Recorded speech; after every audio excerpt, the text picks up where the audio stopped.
Depois do golpe não teve como, eu não sei. Uns tomaram a posição, aquela minha eu acho que não foi a correta, eu reconheço isso. Eu estou certo que eu não agi corretamente, mas eu voltei para dentro de mim mesmo. O mim mesmo que eu quero dizer é da família, eu resolvi cuidar, entendeu?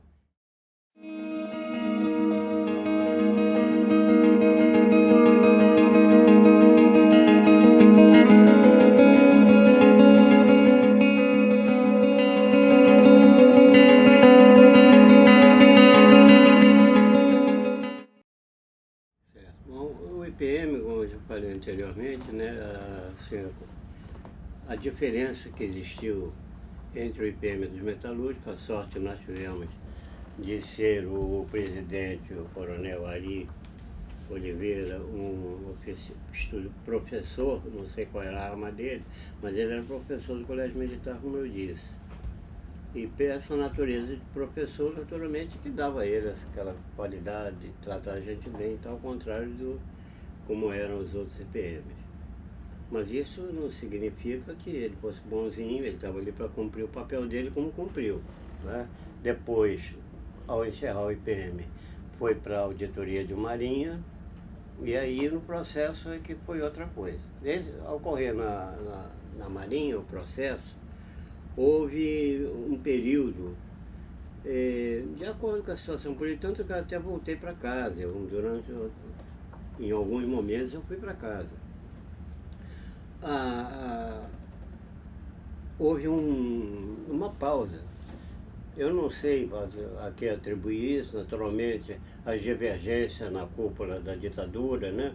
Houve um período de calmaria com relação à perseguição, deixaram de procurar a minha casa, eles nunca invadiram minha casa, mas de volta e meia eu lá fazia uma pressão com a mulher, né? Eu já falei disso aqui, e aquilo cessou. Quando? Parou. Ainda em 64? Parou um tempo ainda. Hein? Ainda em 1964? Não, já mais tarde, já depois do IPM, no curso do IPM, depois do IPM ser encaminhado para a Marinha. Houve um acabo. Tanto que o julgamento nosso foi no dia 24, 25 de junho. De que ano, sabe? De 1969, 5 anos depois. Já... E eles marcaram esse julgamento a toque de caixa, porque o Modesto estava torcendo. Nós reunimos pouco antes porque mesmo de acordo com a lei deles, da ditadura, prescreveria no dia 26, ia prescrever o nosso crime, né? Tudo aquilo está se falando. Eles aí resolveram o toque de caixa. O Leles tinha morrido, tinha falecido. Então, o Leles é um exemplo disso que eu falo, porque eu sempre achei, falo assim, que houve, pessoas, eles não coagem. Houve coação sim, nós tivemos uma coação moral. O Leles, por exemplo, não foi preso, mas ele entrou numa depressão tão grande que acabou falecendo. Ele queimou, ele botou fogo nas cortinas da casa, ficou meio pirado. E faleceu antes do julgamento. Então o Modesto Silveira, vocês devem saber quem é, que era o nosso advogado, o meu advogado, porque havia um grupo de advogados diferentes. Ele estava torcendo. Ele apelou no julgamento para ver se adiava, por causa da morte do Leles, entendeu? Eles preferiram condenar o defunto de que adiar o julgamento, entendeu? O Leles não foi condenado, aí eu estou forçando aqui, não estou bancando. Ele foi excluído, né, da vida e, consequentemente, da condenação. Bom, então, no processo, já, quando eles resolveram acelerar para julgar, porque viram naturalmente, eles notaram que ia prescrever, aí houve uma aceleração, mas já foi na parte final mais próxima do julgamento, aí em 68 e tal. Aí o que aconteceu? Durante a fase do IPM, o coronel teve um dia que ele me perguntou, porque às vezes eu discordava dele. Ele sempre concordava comigo e modificava. Eu digo, coronel, o senhor me perdoe, mas se eu mantiver isso aí, porque ele ditava para o capitão, né? E o capitão ia escrevendo. Se o senhor mantiver isso, eu não vou assinar isso. Não é essa, o senhor está interpretando mal o que eu estou falando aqui. E ele mudava, com maior tranquilidade. Às vezes argumentava um pouquinho, mas não fazia questão. Porém, um dia, ele me chamou e disse que eu tinha sido acusado por um cidadão de ter convidado ele para entrar para o partido, tentar recrutá-lo para entrar no partido. Esse rapaz, que ele atribuiu a acusação, ele era funcionário do sindicato e da secretaria do sindicato, funcionário. Mas com a eleição do Cerqueira, ele era um rapaz muito competente.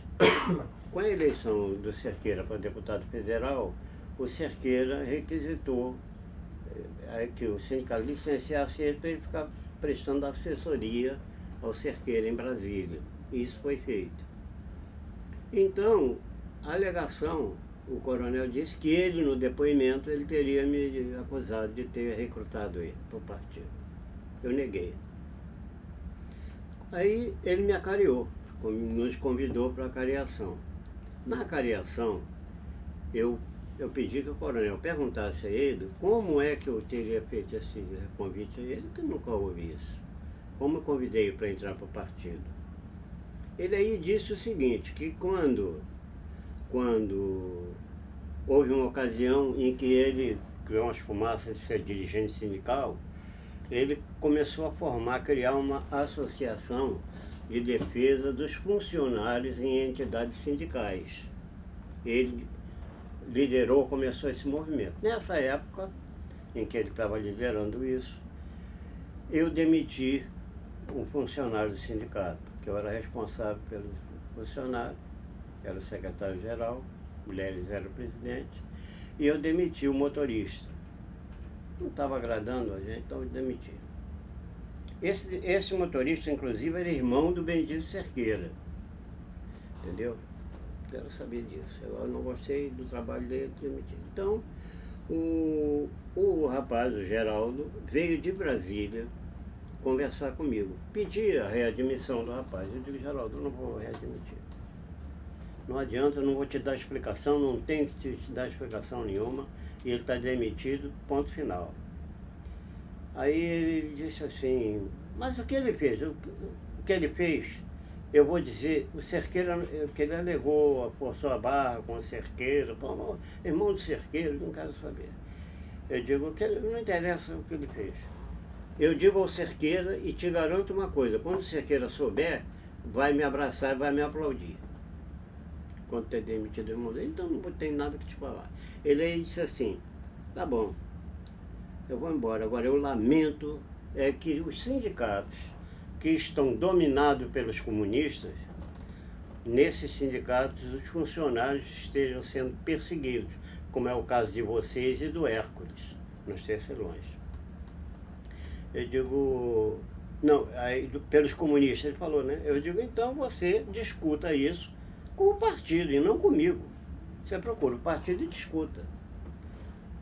E ele confiou. Aí quando eu pedi ao coronel que perguntasse a ele, isso foi o que aconteceu. Ele lembrou essa história e falou exatamente isso, contou isso aqui. Quando ele acabou de falar, eu olhei para o coronel e disse assim, coronel, eu não quero dizer mais nada, eu só ouvi as palavras dele. O senhor entende que isso foi convite para entrar para partido?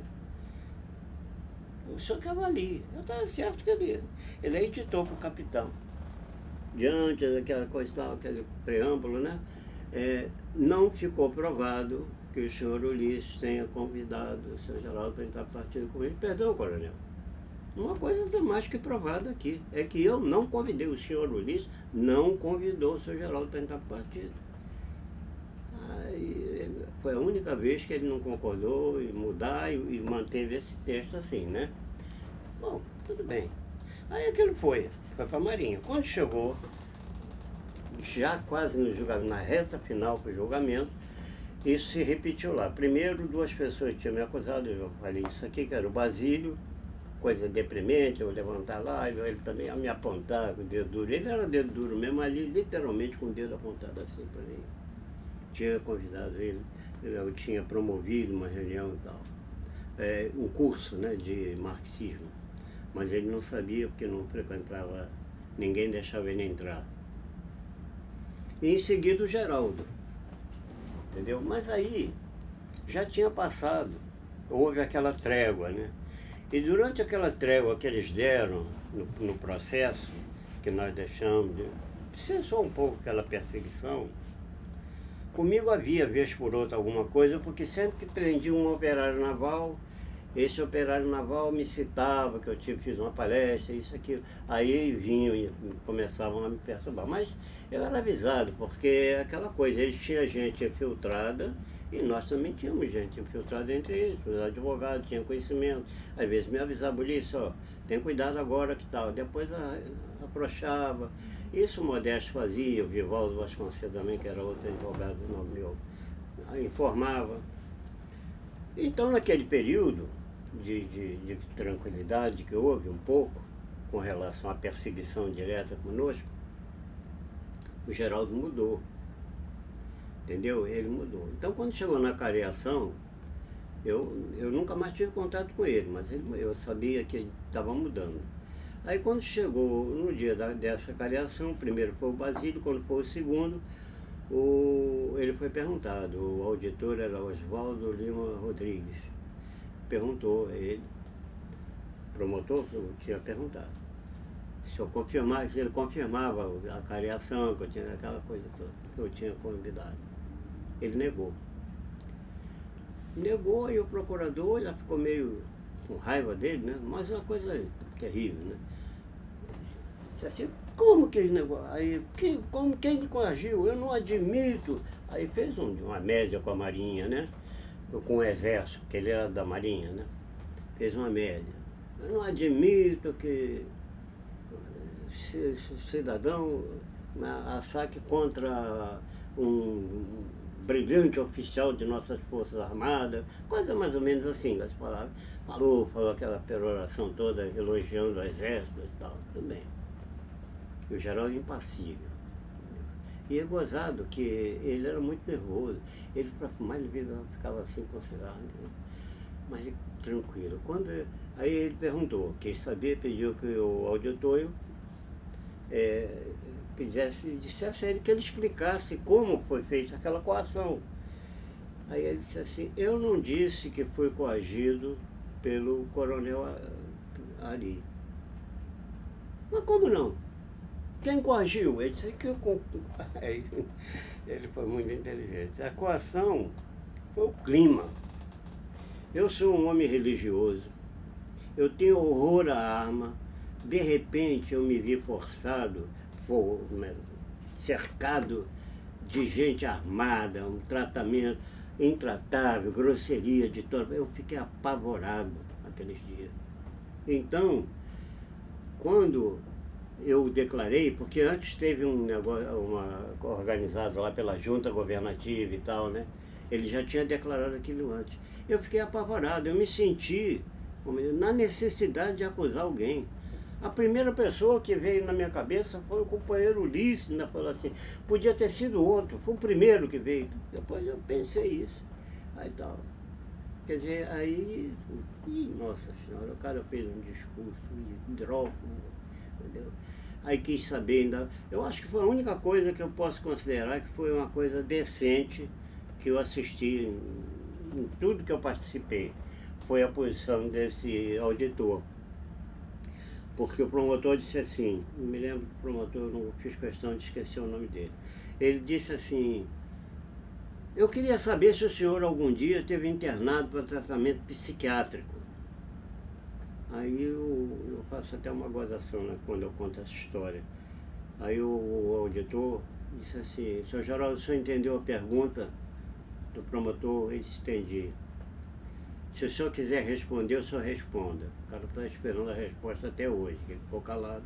Quer dizer, aquele fato dele ali, naquele ambiente, eu achei o auditor, entendeu? Não deve comentar. Ele insinuou que o cara não respondesse, praticamente, né? Estava aquilo ali. morreu naquilo ali. Então essa foi, depois disso logo em seguida veio o julgamento e tal, nós fomos condenados, todo mundo sabia as penas que ia ter, o Modesto reuniu conosco, errou por muito pouco, entendeu? Houve algumas surpresas para mim tremendas no resultado sem acusar ninguém, houve algumas surpresas, porque tinha companheiros que esses sim preparavam molotov, que ele a revista ali atribuía a mim, e entretanto, e eram conhecidos, eram aqueles companheiros radicais, sabe, a favor, isso antes do golpe, a favor da luta armada, mas não escondia aquela coisa, e foram absolvidos. E um companheiro que era uma dama, maravilhoso, católico, e era um excelente rapaz não, era velho, era o João de Brito Vasco Coelho, que tinha participado da intervenção anterior, antiga, por isso ele era... Ninguém gostava muito, no início, não se gostava muito dele quando começamos a retomar o sindicato, ele começou a ser repudiado, aquela coisa e tal, mas a política de unidade trouxe ele um companheiro extraordinário. A ponto de que, eu vou dizer para vocês, era o único metalúrgico que sabia onde eu estava, era ele. Ele me visitava onde eu estava, entendeu? Porque depois ele foi condenado, mas logo em seguida foi libertado e ele sabia onde eu estava. Era um português, Eram quantos réus nesse processo? naturalizado brasileiro, ele era da Automóvel Santa Luzia, ele era lanterneiro. Então era um companheiro que eu confiava plenamente nele, muito bom companheiro. Então, me perdi. Onde eu estava? Desculpa, eu que lhe interrompi, na verdade. Eu que lhe interrompi, peço desculpas por isso. Eu lhe perguntei quantos réus responderam a esse processo junto com o senhor? Olha, foram muitos. Condenados fomos 19. O processo era contra toda a direção do sindicato e metalúrgicos em geral, era isso? Não, todos que foram condenados, todos os condenados, eles integravam de certo modo, ou eram da diretoria, da suplência, ou da federação, ou ativistas mais... Certo, dos conselhos. Aqueles mais combativos, que mais apareciam, né? Porque tinha uns bons que não apareciam, sabe? O Cerqueira foi condenado? O Cerqueira foi condenado a 12 anos. O segundo, o Leles, foi excluído pela morte, falecimento. Senão ele teria uma pena igual a do Cerqueira ou pior. Porque ele foi o único que nós fomos orientados, eu acho que eu falei disso, nós fomos orientados pelo Vivaldo Vasconcelos para negar de qualquer maneira. Eu ficava assim, porque eu odeio mentir, entendeu? Mesmo naquela circunstância, eu digo, você não quer saber, mas se a minha foto não é você, não interessa e tal, também. Mas o Lélio não, o Lélio chegou lá e disse, eu sou membro do partido, sou dirigente do partido, enfrentou e não teve nada. Bom, morreu, ele não teve essa pena. O segundo fui eu, então, com 4 anos e 6 meses. Depois vieram pena menor, de 2 anos para baixo, até alguns meses, que foi o caso desse João de Brito que eu falei aqui. Aliás isso aí está no livro, nesse livrinho aí que eu botei aí, que eu dei para vocês. Vocês foram condenados por porque qual crime? Porque eu gozei isso, hein? Vocês foram condenados por qual crime?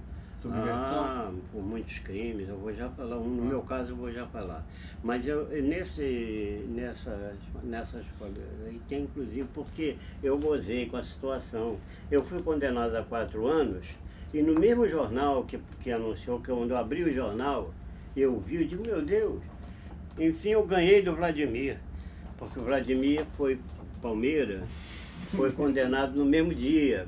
Ele pegou 2 anos, eu peguei 4 e 2 e ganhei 4-2 para mim.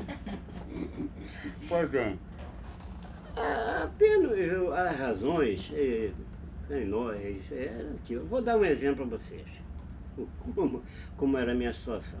Quando uma ocasião, eu recebi, eu era marcado dentro do partido, por isso também que o meu afastamento veio daí, fica meio triste, porque eu era considerado chinês. Porque fui à China, porque eu criticava, eu não tinha papas na língua com relação à direção do partido, Quando eu achava que não estava errado, eu não cortava a cabeça. Bom, mas ele não aceitava, era difícil no passado aceitar isso, né? Quanto mais ir para trás, pior ainda, né? E então, eu quando viajei, quando eu fui à China, eu tive esse casalzinho aí, o Li Perrai, que era a minha, e a Chao não falou, eu faço o Li Perrai. Eles vieram que me deram a estatuetazinha. E me acompanhavam, eu não ficava um minuto sem a presença, se revezavam, né? Era dia e noite comigo, durante meses. Um dia teve um congresso da CNTI, primeiro Congresso Nacional dos Trabalhadores, a Lapela está ali que eu participei. A CNTI, eles me convidaram, a mim e a vários companheiros que tinham de outras categorias, né, que tinham viajado ao exterior, formar uma comissão de recepção para receber. Por exemplo, quem esteve na França veio um francês, que era Jean Marillier, então, ia um camarada lá que esteve na França recebeu o Marillier. E assim, não. Tinha um italiano, Giacomo Maducci, aí quem esteve na Itália lá. Eu estive na China, eu era o único. E tinham chegado, estava indo no hotel ali no Flamengo, Hotel Paissandu, eles souberam que tinham chegado 2 delegados chineses, que estava vindo muito delegado fraternal de fora. O Ulisses vai lá receber o chinês. Eu fui lá, quando bati na porta, era o intérprete, era um que foi o que me acompanhou, de Perrai, todo o tempo que eu estive na China. O outro era um dirigente lá do partido em Pequim. Eu não conhecia.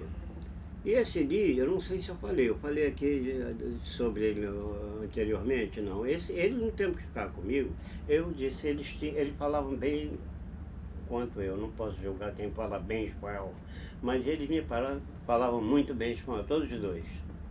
Ainda tinha uma que era Olga, o nome dela, não, essa não ficava permanente comigo. Ela era peruana, entendeu? Mas não sei porque ele estava lá na China. Aí esse Li, ele queria aprender português. Eu digo, não sei, mas o que eu sei eu te ensino. E ele ficava nas horas vagas, ficava em cima de mim, queria saber. E tinha uma coisa engraçada. Ele não conseguia falar, sabe, por exemplo, trigo, ele dizia drigo. O T, antes do R, de jeito nenhum, eles... é assim ainda, né, eles? Aí eu criei uma maneira para ele falar. Aí eu ficava assim com ele, parecia brincadeira. O pessoal ria. Eu dizia assim para ele, eu vou falar e você imita mais, vamos acelerar. Aí eu falava assim para ele, trigo. Ele, drigo. Eu trago, drago, trigo. Ele ficava naquele negócio, aí eu com ele. A ponto de que chegou um momento que entre nós não tinha mais ninhal. Ele, quando chegava, drigo, era assim, brincadeira. Quando ele abriu a porta do hotel, ele me viu, drigo. Foi engraçado. Pois bem, eles ficaram, aí eles fizeram uma exigência, olha só, eles fizeram uma exigência. Eles os chineses? Os 2 chineses. Vieram, eu levei eles lá para a CNTI, para eles receberem credenciais, delegado fraternal, aquela coisa. E eles fizeram a exigência que eu os acompanhasse durante todo o tempo que eles estivessem aqui. Porque eles ficaram mais tempo ainda do que... Eu recusei, eu lutei com eles, só acompanhei-os aqui, mas não quis sair daqui. Eles foram para o Rio Grande do Sul, foram a São Paulo, foram a diversos lugares. Mas eu cessei aqui. Quando terminou, antes do retorno, eu tinha contato com eles. Eu convidei eles para ir à minha casa. Eles foram se despedir lá em casa e tal, foram conhecer a minha casa.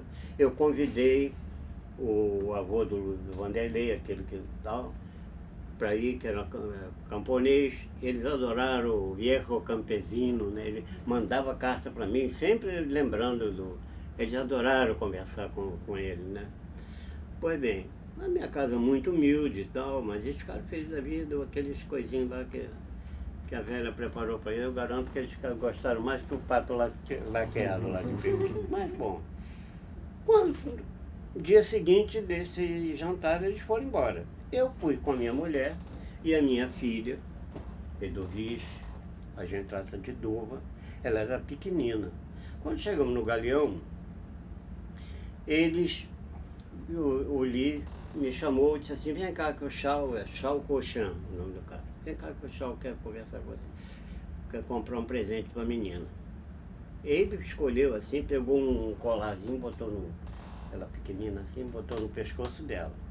Meteu a mão no casaco e me deu uma caixinha assim, de presentes e tal. Disse assim, isso aqui é para vocês, para pagar as despesas que nós fizemos com vocês. Que despesa? Eu dei a ele realmente, vocês já viram aqui que eu adoro presentear, né? Então eu dei muito presente, muito brinde, muitas coisas aí, mas tudo o quê? É livro, disco, coisas assim, né? Então, bom, quando eu cheguei em casa, eu abri o tal embrulhinho. Quando eu abri, eu olhei, $200. Ai, caramba, dinheiro, não é possível, o negócio. Aquilo me deixou encafifado, sabe? Eu digo, isso aqui é o seguinte.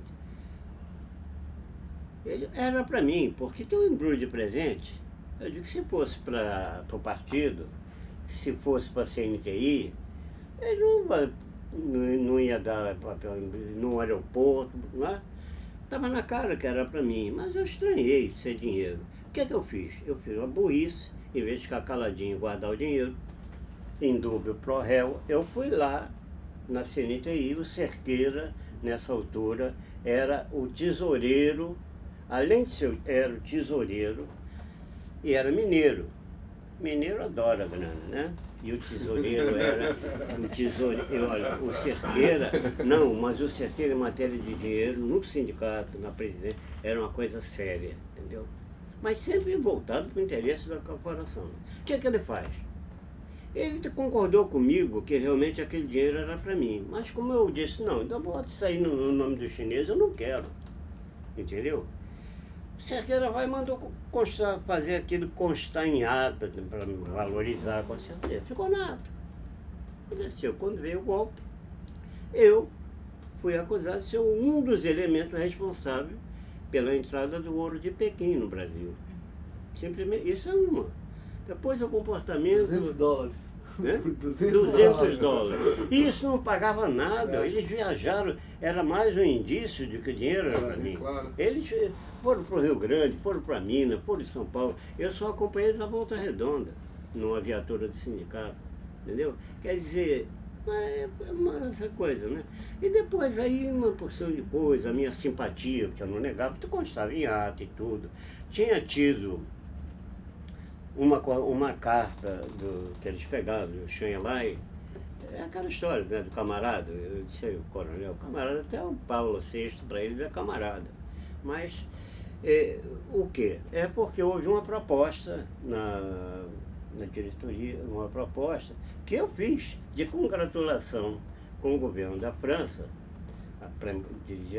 eu comuniquei, né, a embaixada aos chineses, que havia sido aprovado, mas era minha função de secretário-geral, que havia sido aprovado em Assembleia uma moção de congratulações com o governo francês por ter sido o primeiro a reconhecer o governo, a China Popular.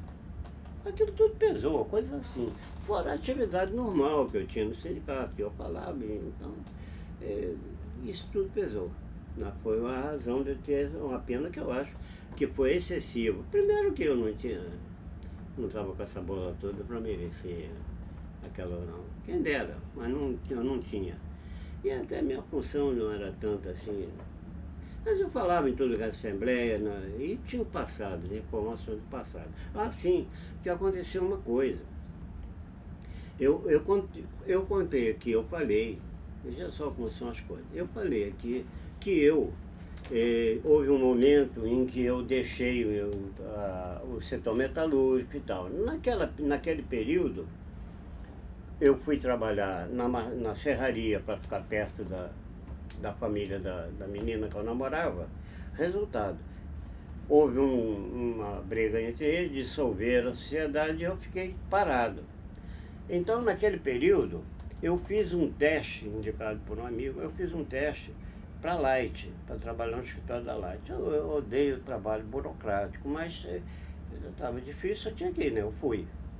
Fui aprovado logo, os caras, fiz um teste, tá bom, maravilha. Quando foi no dia que eu compareci, que as marcas para trabalhar, eu fui chamado lá no departamento, pessoal, sei lá, a dizer que eu não ia ser admitido. Que havia uma informação contra mim da DOPS. Eu era novo ainda, novinho. Não tinha essa atividade sindical. Eu tinha na empresa, na Fermalhável, aquilo que eu falava, aquela discussão e tal. Eu fiquei surpreso, que então isso aí vinha de longe. Entendendo? Eu já tinha aquela. Depois mais tarde, quando foi no governo do Garotinho aí, houve um negócio. Ele antes, uma das coisas quando saiu, demagogia dele, deu um prêmio eu considero prêmio, né? 10 mil reais a quem foi perseguido por e tal. Isso acontece, lembra disso? Eu vim aqui no Praia de Botafogo levantar o meu. Mas eu vim só por curiosidade. Eu digo, eu não quero esse dinheiro. E no não arquivo quis. público? O senhor foi lá no arquivo público procurar as informações do DOPS? Não, eu não sei como eu soube disso. Aí foi um companheiro metalúrgico também, que era membro foi condenado também comigo, trabalhava na Casa Grande e tal. E ele falou comigo, eu disse, vamos lá ver isso. Mas eu não quero. Estava dentro do prazo ainda, eu não requeri nada. Era 10 mil reais. Aí, mas eu peguei. Naquele documento eu achei gozado, que tinha um líder guerrilheiro, sei lá, Ulisses Lopes no Rio Grande do Sul, lá no interior do Rio Grande do Sul. Eu digo, poxa, mas que homônimo. Eu fui arrumar. Mas não tinha nada, tinha do metalúrgico, mas do passado não tinha nada, eu não sei como é que aconteceu. Então eu era realmente um homem visado, mas eu queria voltar lá no negócio do IPM do tal. Então o coronel, houve aquilo. Esse negócio do chinês foi muito interessante porque, inclusive, houve um programa na TV em que citaram isso. E teve vizinho que falou, eu não estava em casa, mas teve vizinho que conversou com minha mulher sobre isso, né? Entendeu? Ficaram sabendo. Aí nessa altura já todo mundo sabia mesmo, tudo bem.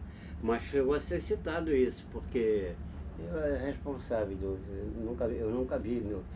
Eu tinha assim em casa, ainda tenho alguns moedinhas e tal que eu trouxe da China, que eu distribuindo, até hoje ainda distribuo, de vez em quando algumas, né? Bom, mas então, no IPM, e depois da condenação, eu já falei quase tudo aqui. O que eu posso me lembrar se interessar, você pode? Não, é porque o senhor falou que essa coisa dos chineses, né, que isso pesou no IPM, mas a minha pergunta é mais agora sobre pesou no partido também. O senhor era considerado chinês, etc. Como é que foi depois que perde, né, depois do golpe, o senhor no partido, assim, ele tinha muita desconfiança, o senhor começou a falar disso, queria saber um pouco mais sobre o senhor no partido não, o que eu depois. falei na realidade é o que eu falei para vocês, eu já contei, é o que eu contei na outra parte, que essa que é a verdade. Aliás, eu quero corrigir uma coisa aqui antes, não é corrigir, justificar. Eu notei na entrevista anterior, você estava na anterior, na outra. Né? Na anterior da anterior. Não, na primeira. Na primeira, não é isso? Então, na primeira, você abordou, se interessou em saber o problema das greves que ocorreram, lembra? Eu notei que você ficou talvez assim um pouco decepcionado que eu não respondi à altura. Não, imagina. Na realidade, a decepção... Mas se você quiser falar mais... Não, eu notei, eu fiquei com impressão, porque eu fiquei com dificuldade para te responder, para esclarecer. Porque a culpa não é minha, a culpa é da Corporação Metalúrgica. Que pouco greve se fez. Quase não teve greve, não tinha. Eu vou falar de uma coisa que as greves que aconteceram naquele período, fora uma ou duas, uma de caráter político e uma de reivindicatório, que é aquela que eu me referi sobre o favo de mel e tal, eram greves na empresa. Greve de empresa, sim, houve algumas importantes, por causa na GEL e algumas empresas, a Federal, aí sim, entendeu? Mas greve geral, isso quase não houve, então é difícil falar do que não aconteceu, claro, entendendo? Claro. Essa que é a verdade. Agora, voltando então ao partido. Após, eu creio que eu falei, após o golpe, nós nos reunimos de início e tal, aquelas 2 ou 3 reuniões, eram mais no sentido de saber até onde estavam os companheiros que estavam desaparecidos, não tinham destino. E fomos com dificuldade, até que chegou a reunião, né, a fazer 2 reuniões, uma logo no dia que o vizinho festejava, no dia seguinte, dia 1º de abril. Que para mim é o primeiro, continua, 1º de abril é a data. Então, vamos dizer, no dia houve aquela reunião, a solta de fogos e tal, e depois nos encontramos, já tinha aparecido mais alguns, e naquela reunião propuseram que eu me exilasse, eu e o Leles, não concordamos.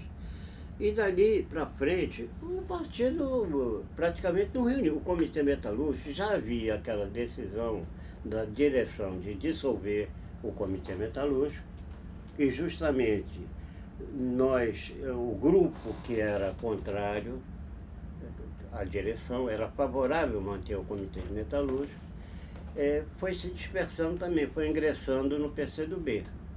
E mantinham contato comigo, mas alguns já estavam. Foi quando eu, nesse período até, talvez, não sei, eu suponho que orientado por eles, eu recebi a visita do Armando Frutuoso, que era das Carris, né? E um companheiro muito legal comigo. Todos eles tinham um bom relacionamento, mas eu não quis entrar para o PCdoB, entendeu? E aí, um tempo depois, participei de uma reunião onde teve gente importante do PCdoB e da guerrilha, que me convidaram para participar de um desses movimentos. Eu suponho que tenha sido, não sei, porque eu fiquei no meio do caminho, não quis saber, porque se eu não ia participar não era justo. Eu me retirei e eles continuaram discutindo. Não sei se foi Araguaia ou não sei qual era o caminho. E nem qual era a organização realmente, porque se dividiram alguns grupos, né? Não foi um grupo que fez. Então não sei que rumo teve. A partir dali ninguém mais me procurou. Nem contra, nem a favor, muito pelo contrário. Por que foi o PCdoB que esse grupo vai para o PCdoB? Porque Qual? o senhor falou que as pessoas do Comitê Metalúrgico vão para o PCdoB, uma parte delas, é isso? Aqueles... Por que o PCdoB? O PCdoB já tinha algum peso nos metalúrgicos antes do golpe? Não, dentro do setor nos metalúrgicos, entre os metalúrgicos, não, porque foi uma coisa também quase muito recente, quando aquela cisão, né? O racha, as palavras que eu não vou usar, vamos dizer, o racha, como a gente falava, que ele teve dentro do partido, também estava praticamente ocorrendo ainda naquela ocasião, não estava uma coisa tão escancarada, não é isso?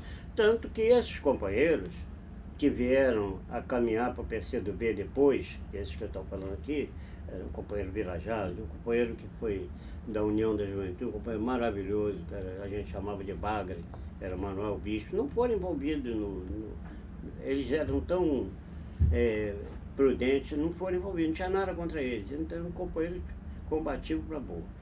O Birajara Venceslau de Castro era um dos companheiros, era eu, o Birajara, e o que eu falei aqui, o Dácio, um que me ajudou a comprar o terreno, aquela coisa que eu falei, nós éramos chamados de trio maldito, Cerqueira Batizosa, em trio maldito, devido às coisas que a gente bolava para realizar, sabe? Ele disse, é o trio, mas na brincadeira, falar de brincadeira, né?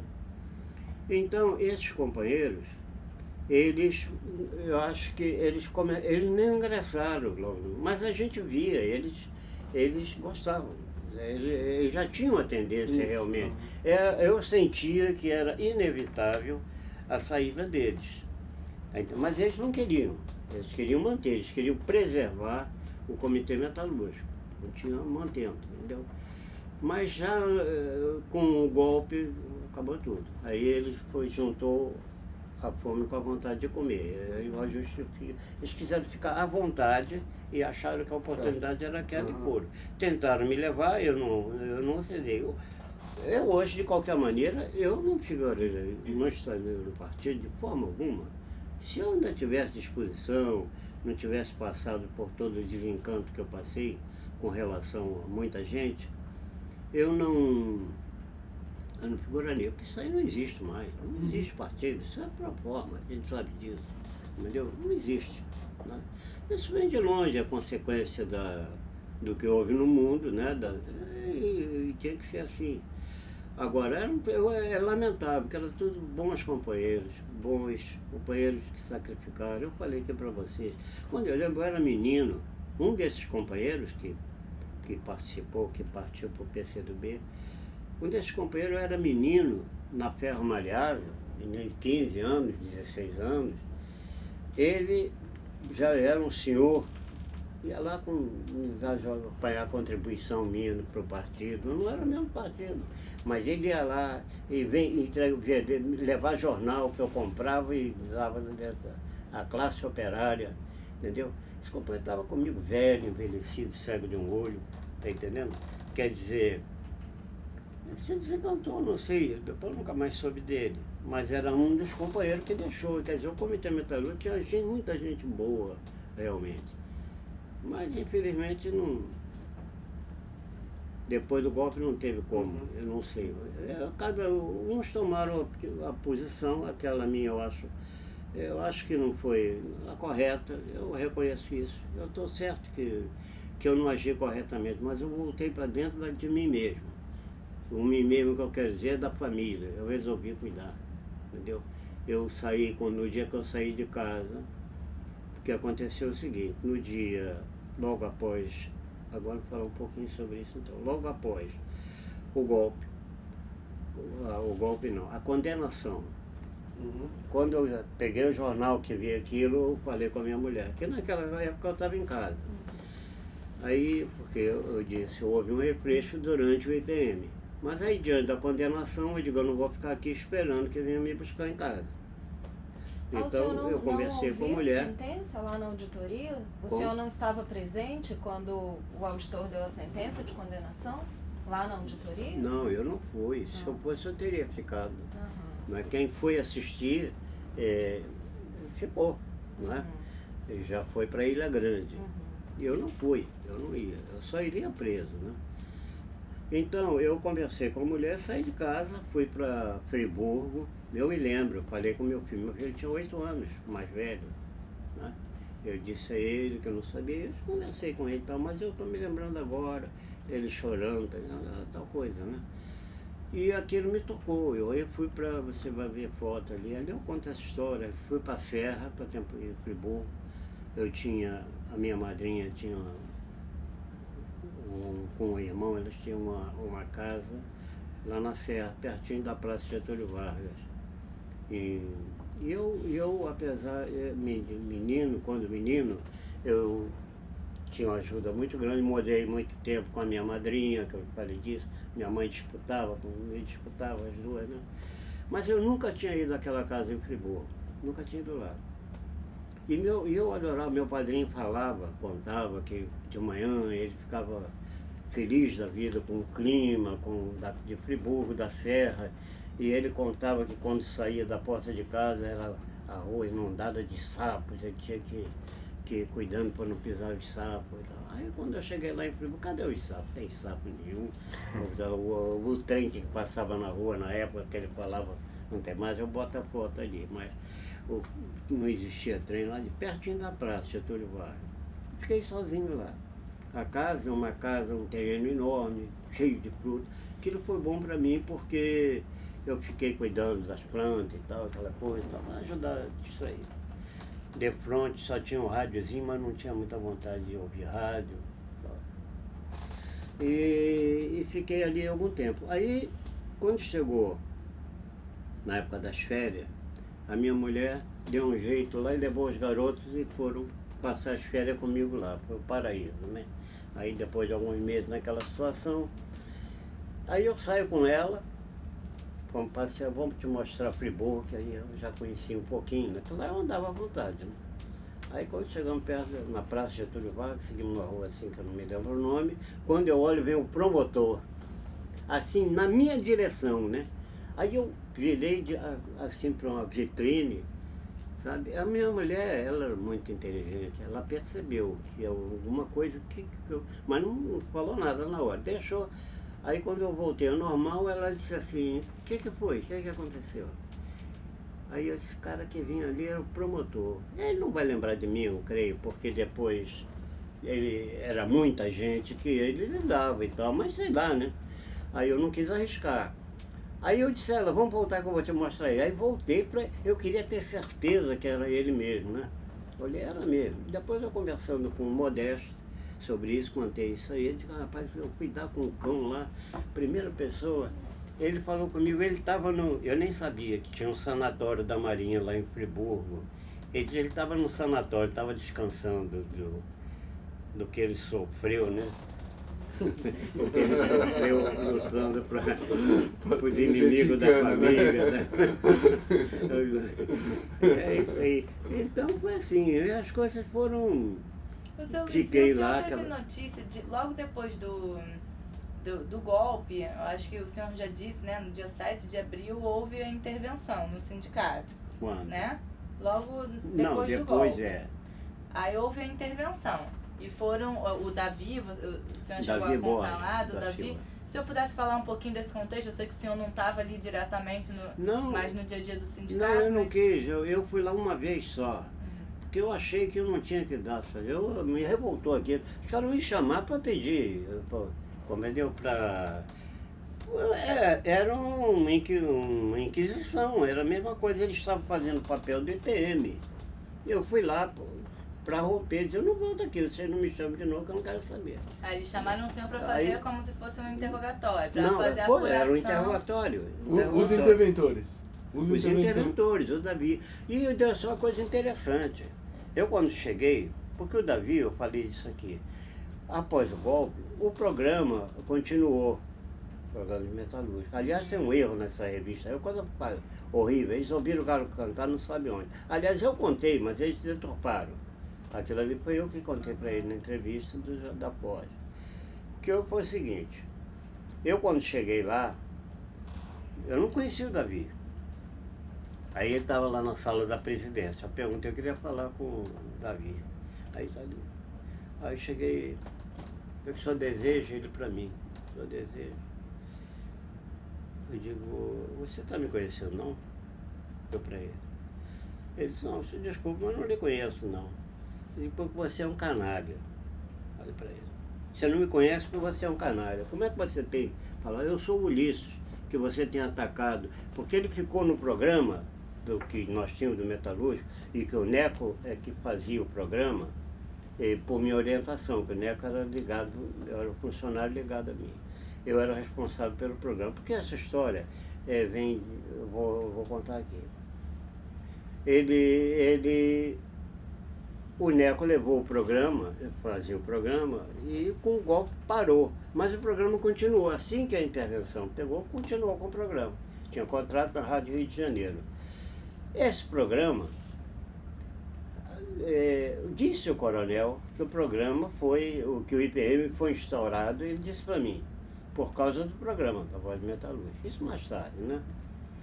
De tanto que ele acusava o Davi. Ele era da FNME. Toda hora, o programa dele era pegar, acusar, encontrou um documento aqui, papapá, de Ulisses, é aquilo. Aí os caras foram lá saber o que, aquilo tudo que era falado, a prova de tudo aquilo, instauraram o IPM. Bom, mas eu ainda não tinha havido o IPM, eu cheguei e disse para ele, você nem vinha ao Sindicato Metalúrgico, porque nenhum companheiro que vinha ao sindicato no período em que eu estava na direção do sindicato, pode dizer que não me conhece. Aí eu, quando eu disse os palavrões para ele, ele ficou calado.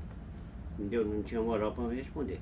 Mas eu atendi. Eu digo, eu vim hoje aqui saber o que vocês querem, mas não volto aqui, não me mande mais corresponder nenhum que eu não venho. Aí eles fizeram lá a reunião, tinha outras pessoas juntas, eles queriam saber, aí não sei se eles queriam saber mais, mas era formalidade a respeito de documentos, perguntar se eu não tinha nada de máquina, que eles me acusaram inclusive de ter, porque como o Neco carregou muita coisa, é verdade, né, dentro do violão, para dizer a verdade, 80% do material que eu doei para a morte, que ficou comigo, e o que eu tenho ainda em casa, foi o Neco que tirou.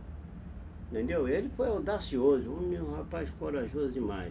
Foi muito audacioso, porque o sindicato estava ocupado quando ele tirou.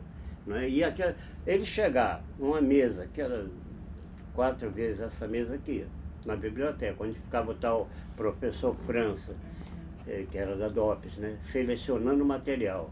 Ele era o único que tinha acesso à biblioteca, o Neco. Ele ia lá, quando o cara não estava, o que ele podia, ele olhava assim, principalmente com relação a mim. Se ele visse meu nome em qualquer coisa, ele pegava.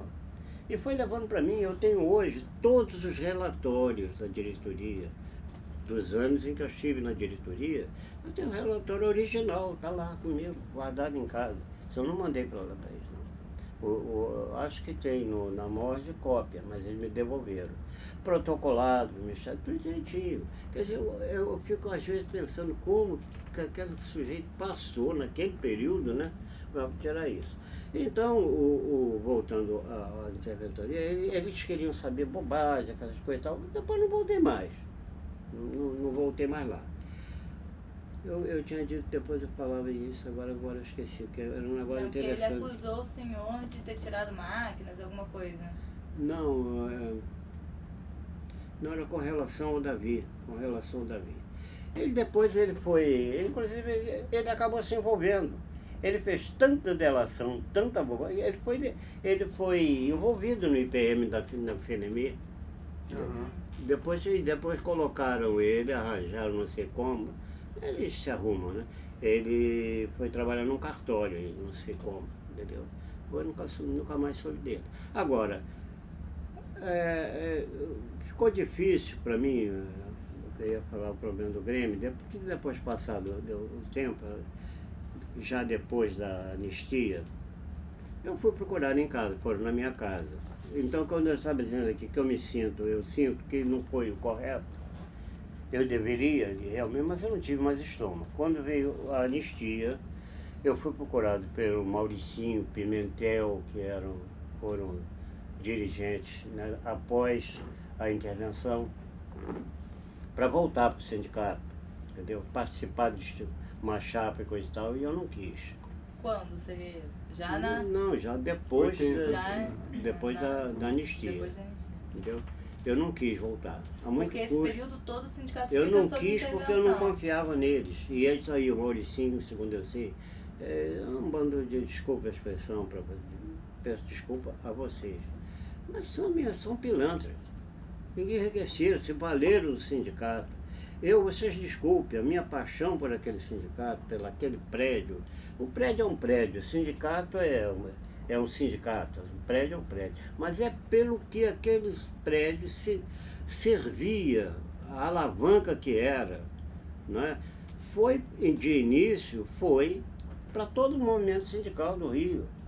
Eu diria até do Brasil, mas tudo bem, mas aqui no Rio, as pessoas que reuniam ali, as entidades, fábricas de outros setores, eu me lembro, tinha ali em Benfica, a fábrica Pneu Brasil, que estava em insolvência, estava numa situação muito difícil. Um pessoal que não tinha nada a ver com metalúrgico, eles reuniam no Sindicato Metalúrgico, reuniam conosco permanentemente, com assistência nossa, para orientá-los e tal. Quer dizer, outras categorias. E era muita gente, católicos, fizeram congresso dentro do sindicato. Era uma coisa fantástica. Os caras acabaram com tudo. O que existe assim? Não existe mais nada. Não existe mais nada. Depedraram tudo, acabaram com tudo. Aí, às vezes, as pessoas não diga que os caras são ladrões, porque eu não provo. Claro que eu não estou dizendo isso. Mas só nós tínhamos, no final, olha, após a inauguração, o sindicato tinha 4, 5 anos de inaugurado. O que ele prestou de serviço de relevância era uma coisa. Mas, apesar daquele do tempo tão curto, ele já estava se tornando pequeno para o que a gente queria fazer. Uhum. Está entendendo? Tal a capacidade de mobilização e tudo mais. Pois bem, os caras acabaram com tudo. O sindicato hoje não existe. Eu não sei. Eu tinha informação ainda de alguma coisa que acontecia, porque eu me desinteressei por completo, era através do Neco. Porque o Neco era procurado por todo mundo, todo metalúrgico desencantado, atuante, metalúrgico que ainda atua no sindicato.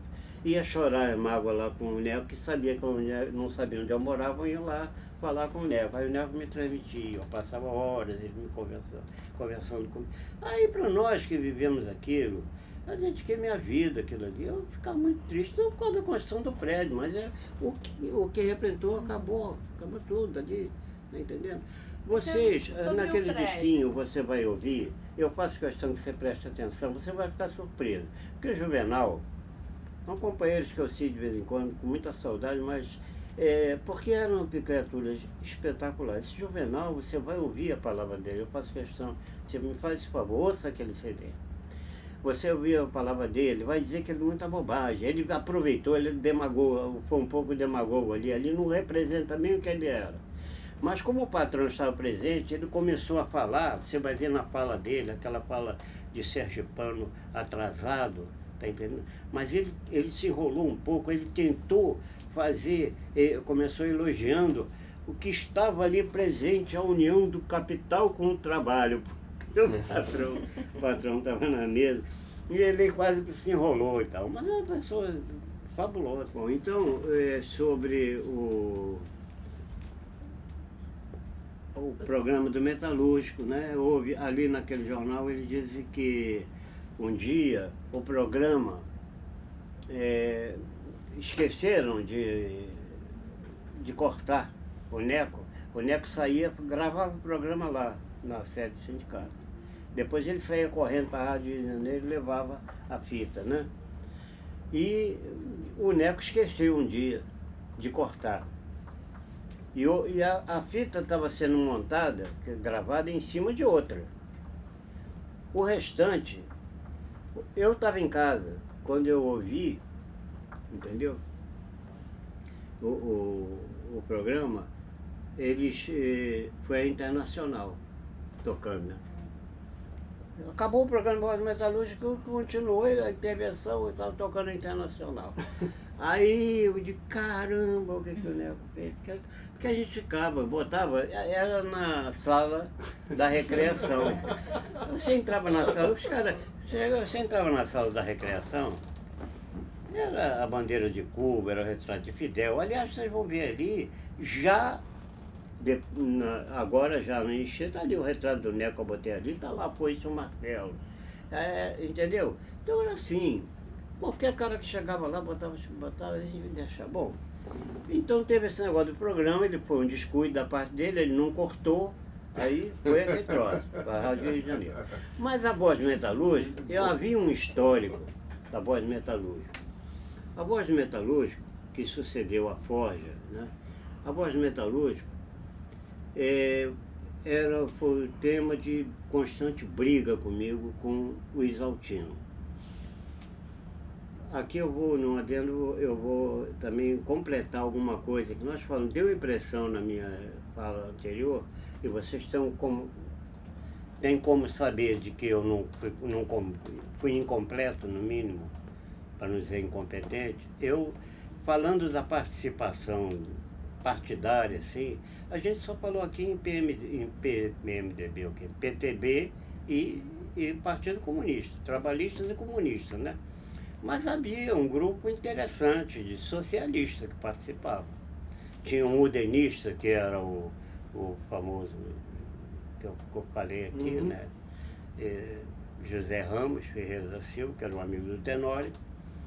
E tinha o Zé Américo Maia Filho e o Isaltino e o Heraclides, que eram ligados ao Partido Socialista. O Isaltino, então, tinha uma ligação estreita com o pessoal, até com o Domingos Velasco, que era o líder do Partido Socialista. Então havia outras correntes agindo partidariamente, né, dentro do sindicato, não era só trabalhista com isso, só que eles não tinham força, né? O Isaltino era proprietário do jornal, do título do jornal. Ele editava o jornal e dizia-se, e o jornal mostrava que ele tinha ligações com a embaixada da Iugoslávia, ajudavam ele na confecção do jornal. Qual o jornal? Como? Qual jornal que você está falando? O Isaltino Pereira. Não, mas qual a Voz da A Metalúrgica. Voz da Metalúrgica, É a Voz tá. da- Então, e ele ganhava, o sindicato pagava também, ajudava. Mas ele botava outras matérias, tinha outros, era um jornal dele. Mas usava a Voz Metalúrgica e era o órgão oficial do sindicato. Eu, desde que fui para a diretoria, já antes de ir para a diretoria do sindicato, aquilo, olha, chegou um ponto, o pessoal ria comigo. Porque se tivesse uma reunião para falar de movimento feminino, eu dava um jeito de falar da Voz Metalúrgica, eu encontrava uma maneira. Fosse o que fosse, entendeu? Eu ia encontrar um jeito de malhar a Voz Metalúrgica. Não o jornal, mas a forma como eu admiti, o sindicato tem que ter o seu jornal. Ser responsável pela matéria nele publicada. A diretoria tem que ser responsável por aquilo. Não como está. O sindicato tem um jornal que é dito jornal oficial do sindicato, que tem um proprietário estranho, metalúrgico não é estranho, mas ele dá a orientação que quiser. Ele botava entrevistas, matérias ligadas, anunciava, botava todo no... ganhava para isso, ele recebia. Mas eu era contra a orientação, porque eu batia de frente com ele mesmo. Então o pessoal já ria, às vezes. Na reunião de delegado, então, era um caso sério, porque eu sempre não tinha como. Até que chegou um dia, a diretoria, no segundo mandato, decidiu, então, eleger ele continua com a Voz do Metalúrgico, mas criou-se uma comissão responsável pelo jornal, para orientar o jornal. Ele continuou como dono do jornal, lógico, ele era dono do título. Ele entrou dentro da comissão, era o maior responsável, mas ele era 4-1. Nós era 4 comunistas e ele, entendeu? Eu era o secretário e fiquei eu com a responsabilidade da feitura do jornal. Ele só entrou com o nome, não apitou mais nada. Ele tinha uma raiva de mim danada, entendeu? Fez uma carga terrível contra mim no processo, no inquérito, no IPM. O coronel me mostrou o depoimento dele, uma canalice, né? Contra mim e contra o Cerqueira. Ele era um sujeito protegido pelo Cerqueira, porque no princípio havia muita reação contra ele, que ele e o Heraclides tinham sido expulsos do partido no passado e tal. Mas a gente tinha aquelas relações, tal, mas no fundo, sempre que podia, ele fazia um trabalho de sapa. Malhava a gente, sempre o partido, né, os comunistas. E era ligado também o pessoal do Círculo Operário Católico, embora não fosse membro do círculo. Quando o coronel me mostrou o depoimento deles, porque ele me fez perguntas, eu neguei, olha aqui. Aí me mostrou, né? Felizmente não pediu acareação. Bom, um dia eu vindo pela Presidente Vargas, vi o Isaltino. Aí saltei, eu vinha no ônibus, eu saltei para falar com ele. Estava ainda naquele processo, não tinha havido julgamento, né? Aí eu fui falar com ele, conversei com ele, como é que está fazendo aqui e tal. Eu não sei como ele estranhou de eu procurá-lo, mas tudo bem. Aí conversamos, ele gostava de uma biritazinha, eu fiquei conversando do lado dele. Aí ele perguntou, você já foi responder lá o inquérito, o EPM? Eu disse, não, ainda não fui não, eu menti para ele, então não fui. Bobagem lá, eu já fui lá, não sei nada, pergunta nada, só bobagem, pode ir tranquilo, não tem problema. Aí dizia, você é um velho filho da puta, desculpa, você é um velho filho da puta. Viu que o coronel me mostrou, até o coronel sentiu a necessidade de me mostrar, para mostrar o quanto você é crápula. Porque o coronel viu logo que era mentira dele, as coisas que ele falou, né? Aí agora, que você falasse contra mim, porque te malhei, bati de frente contigo todo o tempo com relação à Voz Metalúrgica, eu admito, mas contra o Cerqueira, olha, ele disse o diabo contra o Cerqueira. um homem que você vivia sob as asas dele. O cara não prestava. Né? E eu lamento que depois eu procurei ele anos mais tarde. Eu lamentei profundamente, porque ia ser uma maravilha para todos vocês, quem se interessasse pela história do metalúrgico. Que o Neco, eu soube pelo Neco, que ele já estava morto. Ele tinha a mulher dele, era Cleonice, ele morava em Campo Grande. Aí, conversando com o Neco disse: Ulisses, a voz do metalúrgico, a coleção, porque ele guardava, né? Tem a coleção toda da voz do metalúrgico, está na casa da Cleonice, está na casa dela. Neco, vamos lá, no dia seguinte nós fomos lá buscar. Já era tudo, rapaz. Era todos os números da voz. Ela queimou tudo. Dias antes da gente chegar lá. Queimou, deu, não me lembro. Ela estava em cadeira de roda, tadinha, já estava bem velha também. Aí, poxa, que pena, perdemos a oportunidade. Mas então, eu batia de frente com a voz, tinha esse problema.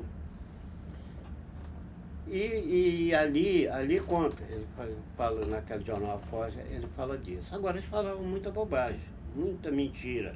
O Davi acabou se enrolando, entendeu, no programa. Por que acabam processando ele também? Por que ele acaba respondendo ao inquérito também? Eu não soube. Eu acredito que não teve nada a ver com o sindicato. Foi na FENEME, o envolvimento dele na FENEME. Porque ele denunciava, tinha um vermelho. O vermelho era, não me lembro sobre o nome dele, era Hermógenes, era o nome dele. Mas aquele Hermógenes não fazia yoga, não. Ele era comunista e era violento. Ele era brabo. Hermógenes era um cara tinhoso. Foi um dos que liderou a quebrar a cadeira lá no sindicato, uma briga que houve lá, uma ocasião, a única que houve no nosso período, né? Uma reunião que desagradou o pessoal da FNV e ele, membro do partido, liderou a coisa lá. Foi um desastre. Mas foi bem. Ele se envolveu, foi lá, na FNV, entendeu? De tanto que ele falou, aí quiseram saber mais. E ele só podia saber as coisas que ele falava se ele participasse. Os caras se enrolam, né? Como dizia o Tancredo, o malandro demais se atrapalha, né? Quando que tem eleição depois da intervenção? Porque o partido, nessa época, faz uma política que é de tentar voltar para os sindicatos com outros membros não tão conhecidos. Isso acontece aqui no Rio, em São Paulo eles tentam, em vários lugares o partido tenta... Depois que tem a intervenção, começa a ter eleição sindical de novo. Aqui em off. O que aconteceu é o seguinte... Vocês não tentaram voltar? Teve a junta. Não, eu aí partidariamente... Não, o senhor não, mas assim, o partido. Não, me procuraram, tá entendendo? Já havia uma diretoria, foi para uma reeleição, não me lembro bem como foi, que eu fui procurado por alguns companheiros acompanhando, mas eu só me lembro realmente do Mauricinho, não sei se vocês conhecem, tem o nome dele aí. Eu trato de Mauricinho, era Maurício, não sei o que e tal. Um dos que se valeu, tá ainda. Eu sei que ele está bem. O Mauricinho Pimentel? De hoje. Hein? Mauricinho Pimentel? E o Pimentel, o Oswaldo Pimentel. Eles foram me convidar para integrar uma chapa, para voltar para o setor. Mas isso pós-anistia? Após a anistia. Não, eu estou perguntando ali, a pergunta é ali em 65, 66, quando volta a ter eleição sindical, porque tem a intervenção, aí o governo abre para ter eleição. E aí é difícil, porque claro, quem era anterior não podia. Não, mas o partido aí o partido tenta botar algumas pessoas. Eu, como eu disse aqui, eu não estava participando, claro, mas eu tinha conhecimento. Entendeu? Porque em conversa, né? Companheiros que sempre tentavam me procurar ajuda, até para trocar ideias, né? Então... Estou falando ali 66, 67. Aí teve companheiros que inclusive participaram, foram eleitos, uma diretoria com comunistas. Depois, o Valdir Paiva Prestes, era da Parafusos Águia, um excelente companheiro, era do partido e participou da retomada da eleição, foi eleito, tinha companheiros do partido. Eu não sei se ele participou da diretoria, mas eu creio que sim, nem que seja como suplente, ele deve ter participado, que era o próprio Nobre, que era do partido, né? E ficou fora, não tinha nada contra ele estava lá, ele participou. Eu não sei bem qual era a composição, mas havia, que eles falavam comigo. Mas o senhor não estava nessas articulações? Não, só tinha relação pessoal. Não, da discussão não. Não. Eu tinha conhecimento, como eu estou falando. Conversas particulares com o Valdir. Mais conheço o Valdir, que era da Parafusaga, com quem eu tinha mais contato. E quando não com eles, através do Neco. Tá. O Neco nunca se afastou do sindicato em nenhum momento. Ele era funcionário, contra ele nunca houve nada, tá entendendo? Nunca ninguém disse nada contra ele. O Neco está vivo ainda? Senhor? Não, morreu há 2 anos. Ah. Eu estava toda semana com ele. É uma criatura maravilhosa. Maravilhosa. Eu acho que foi o maior sindicalista que teve, acima de todos no sindicato, inclusive eu. Porque ele amava o sindicato, ele vivia o sindicato. A vida dele era o sindicato. Entendeu? Era solteiro, ele. Era uma criatura maravilhosa. Ele falava do sindicato com carinho, não admitia nada, era fantástico. Entendeu? Mas voltando ao que eu estava falando, então, depois da borda metalúrgica, eu citei, eu ia falar sobre. Ela me O fez senhor aqui. pediu anotar também para falar depois Da auditoria. do processo de aposentadoria depois. Aposentadoria, auditoria não, aposentadoria. Porque reflete mais ou menos isso aí. Eu estava falando do Isaltino, não é? Que houve isso. Então, eu tinha conhecimento. Tem muitos companheiros que acusavam, mas eu nunca liguei para isso, entendeu?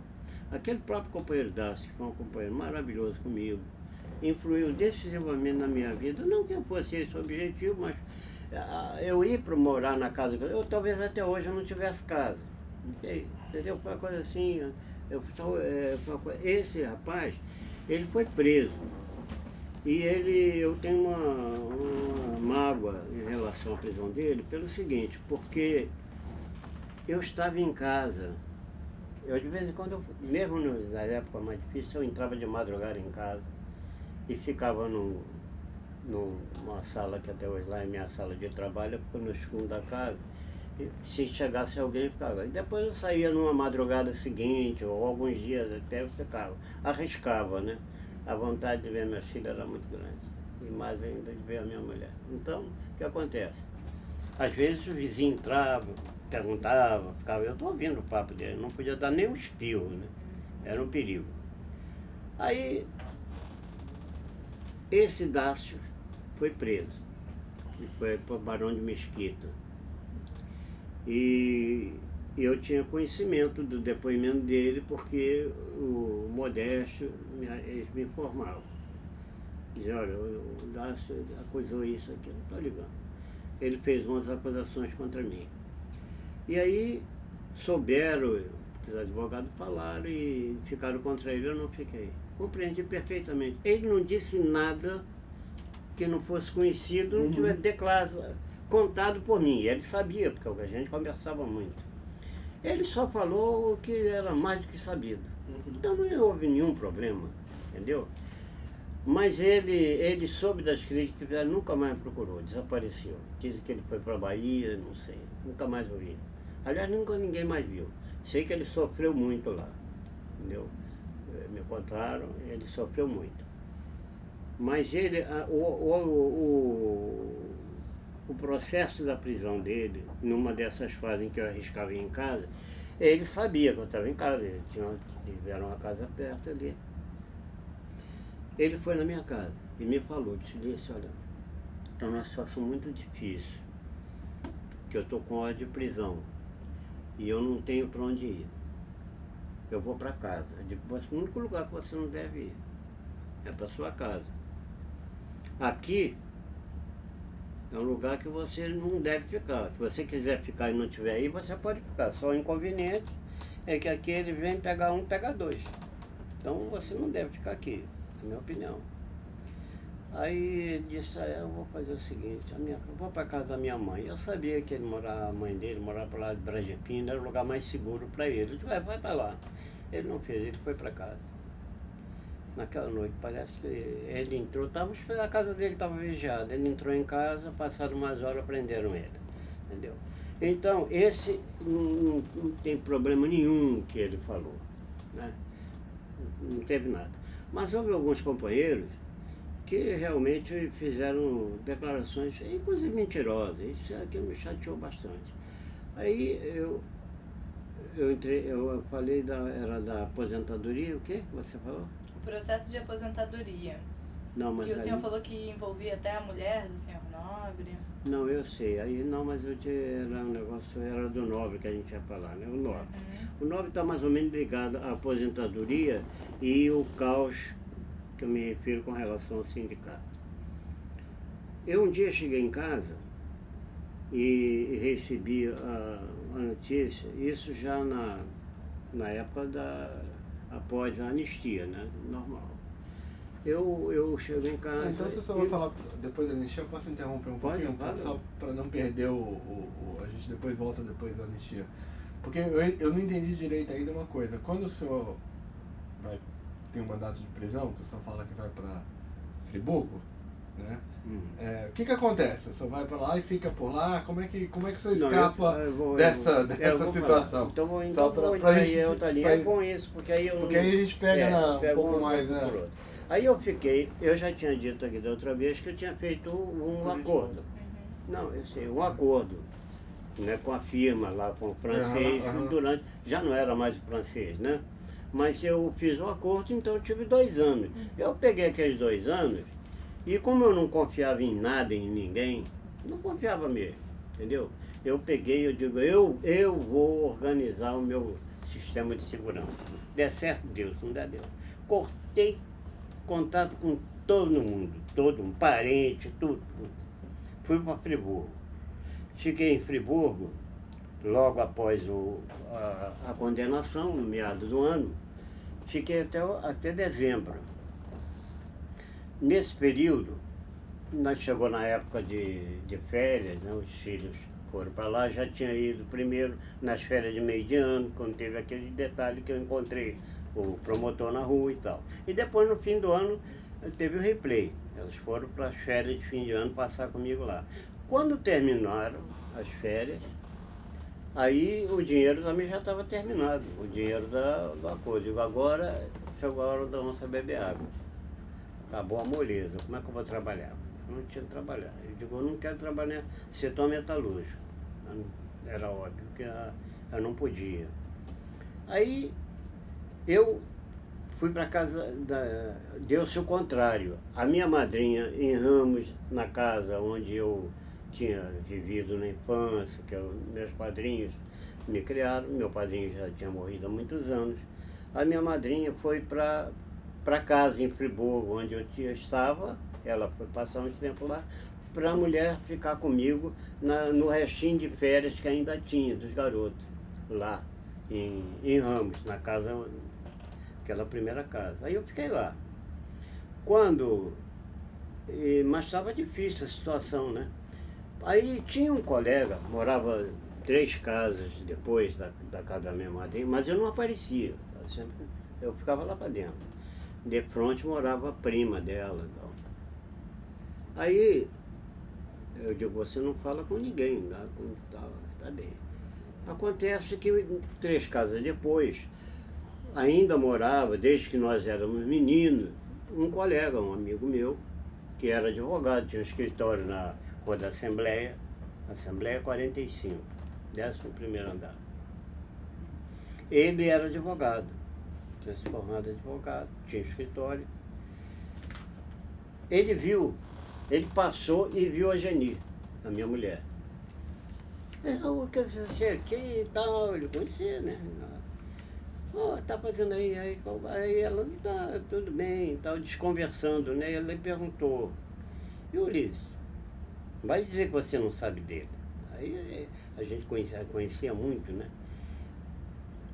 Aí ela me disse assim, pera, um instantinho, pera aí que eu já venho aí falar contigo. Aí correu lá dentro, o Mico falou, né? Contou isso. O cara tá aí, eu mandei ele entrar. Aí eu deixei, ele entrou.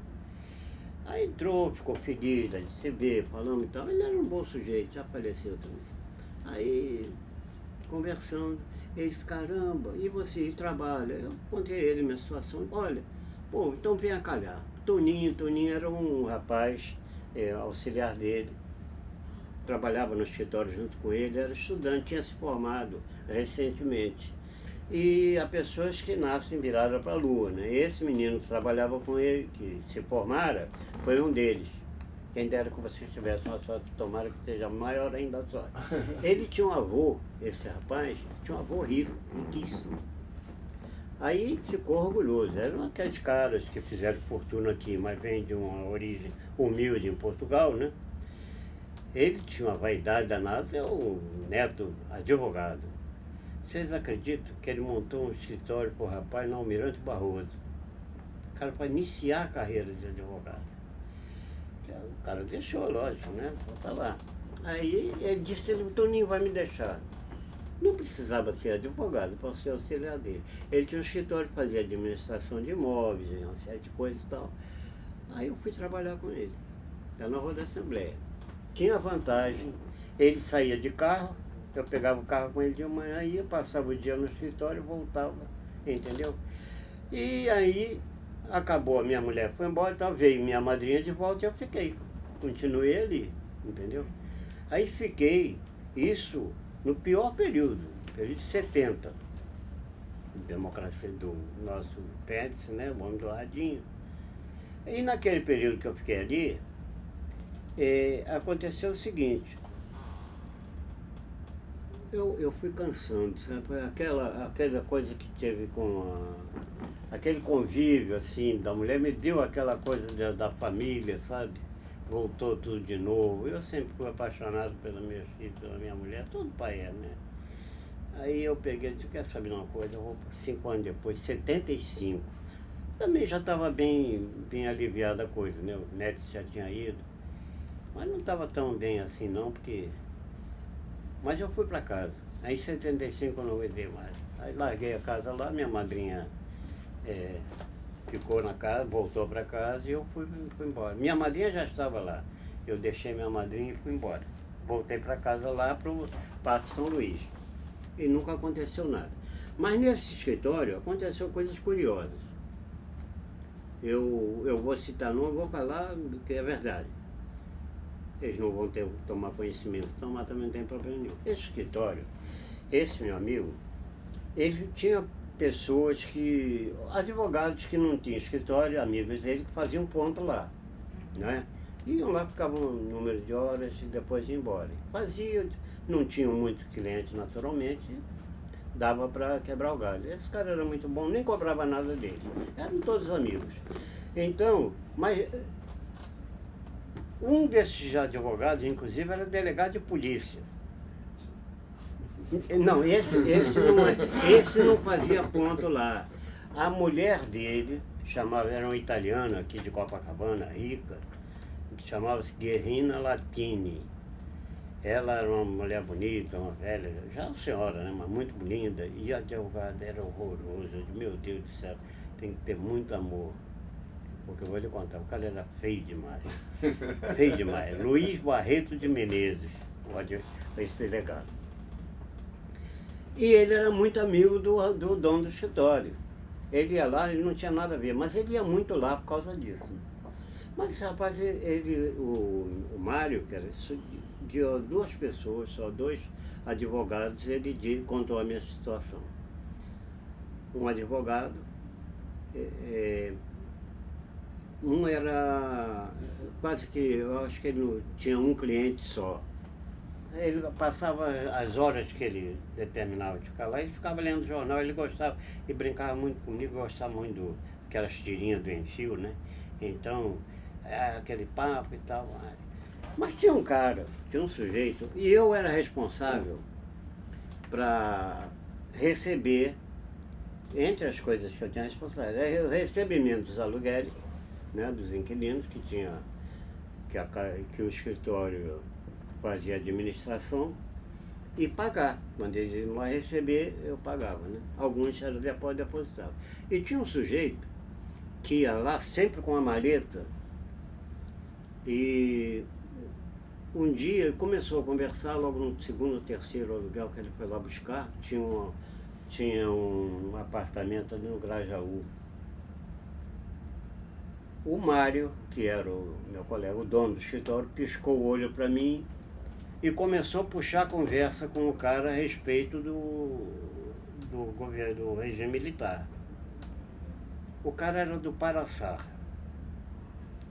coronel. Aí o cara falando, mas falar com raiva, não sei o que, um dia. Aí, a partir daquilo, o rapaz fez aquilo só para eu ouvir o papo do cara. Eu estou trabalhando, estou só ouvindo, né? Um dia, esse meu amigo provocou, ele abriu a maleta. Era acho que era uma submetralhadora, eu não conheço bem arma, né? Aí ele falando, eu não preparado, não sei o quê, porque naquela altura já havia, né, muito movimento armado contra a ditadura. Bom, esse sujeito, mais tarde, aí você já tinha cuidado normalmente, aí muito mais, né?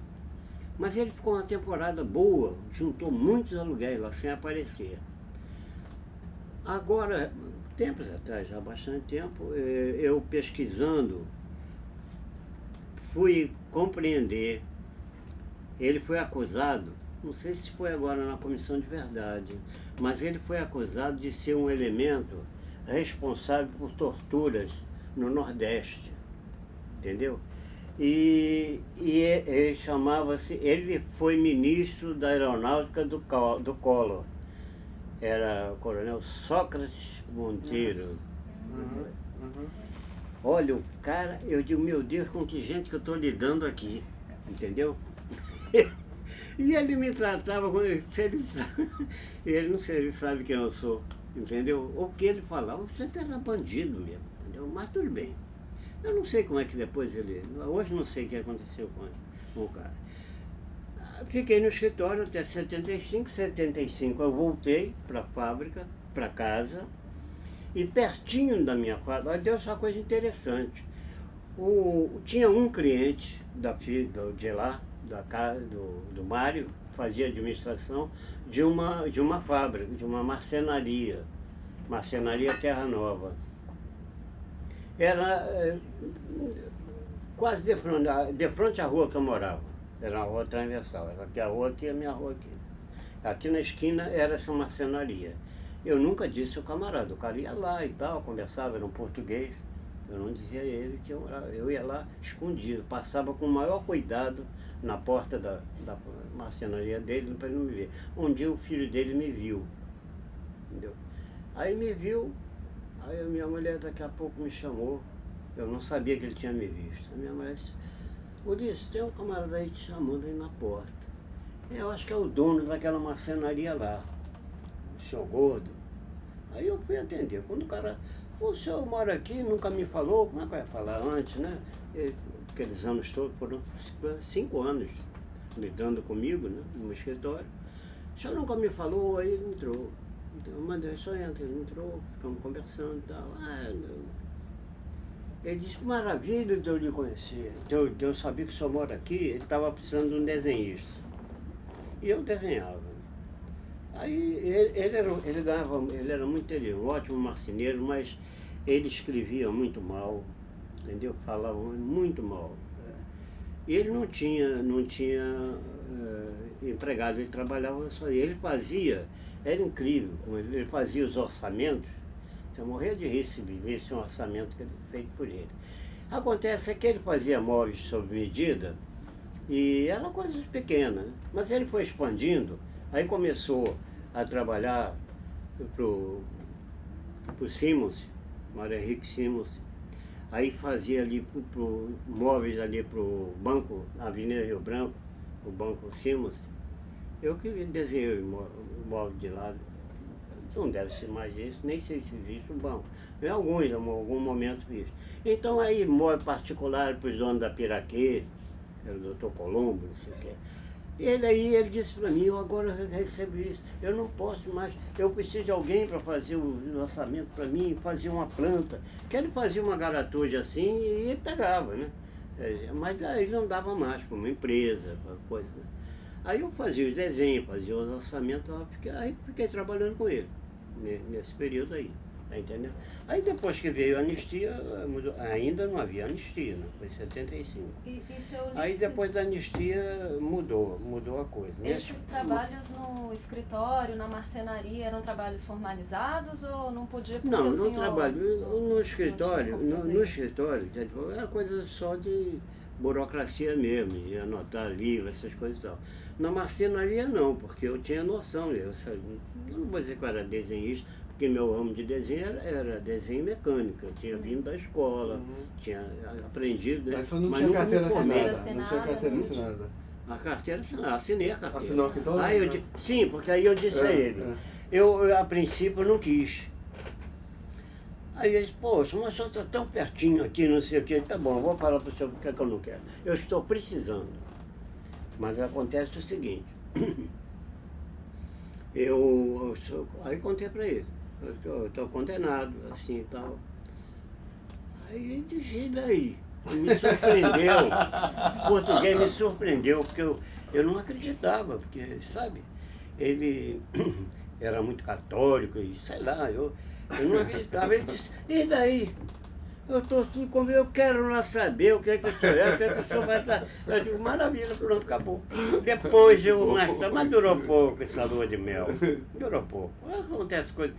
Tem coisa que não acontece só o Botafogo, não. Acontece comigo também. Olha, eu estou mantendo, eu acho que essas coisas não interessam, mas eu vou falar. O que aconteceu? Fui trabalhar, o homem ficou maluco comigo, maluco. Olha, passou coisa bem feita, modéstia parte, bem feito os orçamentos, tudo desenho direitinho, papel vegetal, nanquim, tudo legal. Aquilo ele começou a pegar e tal. Eu fui na casa desses caras do Colombo, dono da Piraquê. Os caras têm dinheiro, né? Acho que vocês fazem a mesma coisa, compram um apartamento novinho, a planta, né? Aí chega e diz assim, essa parede aqui não quero aqui. Aí eu ia lá, tá entendendo? Para fazer, tirar as medidas, coisa e tal, porque o português era tão inteligente que, diante disso, a necessidade que os caras compravam um apartamento e queria fazer modificações que exigia trabalho de alvenaria, de pedreiro e tal, ele registrou uma firma para isso, pegava tudo. Aí ele derrubava as paredes, quando estava lá pronto e tal, aí eu ia lá, tirava a medida para fazer os armários como os caras gostavam que fosse feito e tal. Era assim que eu fazia. Aí começou a ir embora. O que ele fez? Ele logo de saída, o que ele me ofereceu? Porque foi a repetição do que aconteceu comigo depois, mais tarde, no Teatro Casa Grande. No Casa Grande, já tinha acontecido no Casa Grande, mas no Casa Grande foi o inverso. O que ele fez? Ele me deu um salário não era o salário mínimo, o salário normal, e me deu 1% do faturamento da casa. Eu aceitei. Aí vim trabalhando. E aí, como era marceneiro, lá comprava muita madeira de primeira e tudo. E comprava, hoje nem tem mais, dificilmente tem. Mogno, uma madeira que está em extinção. E eu aí, um dia eu recebi a visita de uma... Isso estava na ditadura ainda, no final, nos estertores e tal, 74, 75. Eu recebi a visita de uma amiga, uma jovem argentina, que não veio me visitar a mim, veio visitar a minha filha. Aquele negócio, ela vendo, não sei como, escreveu para a menina, aquele negócio de troca de correspondência e tal. Aí a menina veio passar os dias aqui comigo. O pai dela ligou para mim da Argentina, e para saber quem nós éramos, não sei o que, tal. Aí eu já pode estar tranquilo, naquele meu espanhol daqui, você imagina. Ela veio e passou um mês lá em casa, essa garota. No dia que ela foi embora, ela tinha muito dinheiro. Hoje ela está na Califórnia. E me convidaram para o casamento dela, evidentemente que eu não podia ir, ela casou depois. Aí ela Quando foi, eu resolvi, eu digo, bom, vou ter que dar alguma coisa. Sempre vim à cidade, procurar alguma coisa de artesanato, alguma coisa. Havia na ouvidora, ali no Lago São Francisco, na esquina, tinha uma casa de artesanato ali e tal. Aí quando eu cheguei, vi uma baiana, assim, mais ou menos, um busto, um baiano bonito, entalhado, né? Achei aquilo lindo. Aí perguntei o preço. Eu acho que o cara cobrou o preço do elevador Lacerda, da igreja do Bonfim, tudo junto, né? Eu digo, não, não quero não. Mas aí peguei o ônibus de volta para cá, não comprei nada. Aí fiquei pensando assim, eu vou comprar em outro lugar. Depois lá em Madureira encontraram alguma coisa lá para ela. Mas aí eu digo assim, eu faço aquilo.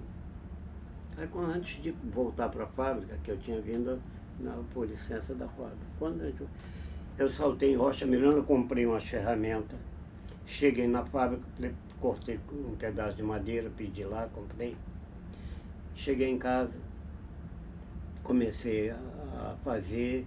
Logo de início eu desisti, só cortar assim, não, vou fazer outra coisa. Aí levei, cheguei no dia seguinte, comprei lá no Português, na fábrica, preço e custo, uma altura, mais ou menos dessa altura assim, uma peça de óleo, dessa grossura, larga assim. E moldei, e risquei e comecei a esculpir. Nunca, eu tinha assim, na escola, sempre a escola lá atrás, eu tinha tinha aula de entalhação. Aí lembrei aqueles tempos de escola, digo, eu vou fazer isso. Comprei as ferramentas, armei lá, desenhei um cangaceiro, entendeu? E grande, uma coisa dessa altura. Quando eu comecei, os garotos riam a beça. Que é isso aí, pai? E tal, e tá me rindo. Aí eles começaram a parar de rir quando começaram a ver o cangaceiro saindo da madeira. Eu fiquei impressionado quando eu vi aquele negócio. Será que eu fiz isso mesmo? Aí você vê só, eu chamei tinha um ilustrador na firma, era um artista, português, tinha um bigodão assim grande. Mas eu tinha na casa dele, curiosamente ele se chamava Israel, mas ele era português. Aí eu cheguei e falei com ele. Eu já tinha levado muita madeira para casa, fui comprando, como eu fiquei tão entusiasmado, aí comprei uma meia dúzia de peças daquela, para não terminar, e deixei guardado lá em estoque. Mas aí eu pagava, né, o preço de custo. O português nunca me perguntou para que eu queria aquilo. Aí eu falei com esse Israel, eu digo, Israel, porque aí ficou pronto o cangaceiro, mas eu não sabia como terminar. Eu disse, como é que eu vou acabar isso? Eu não sabia. O que eu faço? Eu pinto, lustro, não sei. Aí o cara era fora de série, eu cheguei para ele, falei, ele disse, eu digo, olha, você vai ver um negócio para mim lá em casa, vai ficar entre nós isso.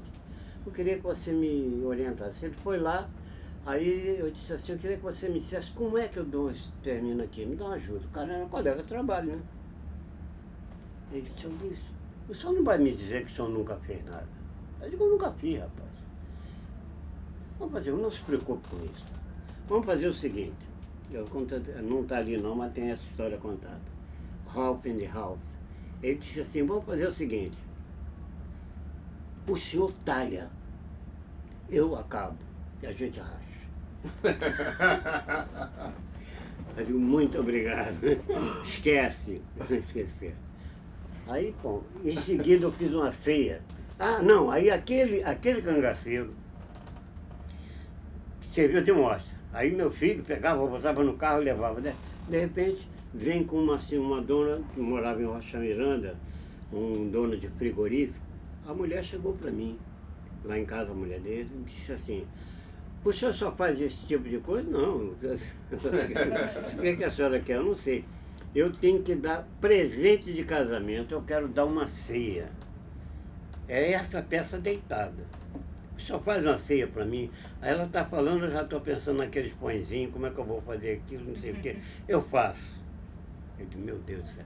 É presente de casamento, tinha 2 meses. Vou fazer. Aí comecei a fazer. Desenhei lá aquela de Da Vinci, né? Eu ampliei, né? Eu dificuldade, porque não tinha chefe para isso, né? Aí fui quadriculando e tal, ampliei. Comecei a fazer, fiz a mesma coisa. O cangaceiro estava lá, como se diz, em osso, né? Não tinha acabamento. Aquilo não podia assim, era presente. Aí eu digo, meu Deus, como é que eu vou fazer agora com isso aqui? Aí chamei meu filho, o garoto ele gosta de pintar. Eu disse, Jorginho, dá acabamento nisso aí para mim. Deixa comigo, pai. Eu não disse nada. Ele foi muito simples, foi na esquina, comprou uma lata de verniz com uma trinchazinha, borrou, pintou, cobriu tudo. Quando a mulher foi lá buscar, que abriu, olhou, ficou extasiada. Eu digo, meu Deus, que bom. Aí danou, começou a vir troço para mim. O português, aí eu comprei mais madeira lá. Veio o dia final do ano, 31 de dezembro, ele foi na minha casa. Ele foi lá, chegou no portão, não ia receber o patrão no portão, né? Ele foi me levar o dinheiro do vigia que chegava à noite, para pagar ele o salário do mês de dezembro e deixar dinheiro para pagar a comida nos cachorros que ficava lá, ajudando ele na segurança. Eu não ia deixar ele, vacilei, né? Eu não, em vez de deixar, a ceia ainda não estava entregue, a ceia estava na parede. Ele aí, eu mandei ele entrar. Quando eu abro a porta, ele chegou na porta, antes de entrar, olhou na parede, que eu tinha deixado na parede para dar uma mulher quando chegasse vir, né, para o efeito. Aquele ali é o que o senhor faz com esse mogno? Eu digo, ai, não é possível, não sei o que. Aí começou, botou lá em cima. Aí daqui a pouco, ele diz assim, olha, ele tinha aquele negócio das empresas, né? E tinha uma doutora Graça que era responsável pela decoração, quando eles faziam uma modificação no apartamento, essa doutora Graça é que ia cuidar dessa parte. Eu vou falar com a Graça e o senhor vai fazer isso, ela vai encaixar, o senhor vai ganhar muito dinheiro comigo. Tá bom, não estou interessado nisso não, mas tá bem. Ele foi para Cabo Frio, lá para passar uns dias lá.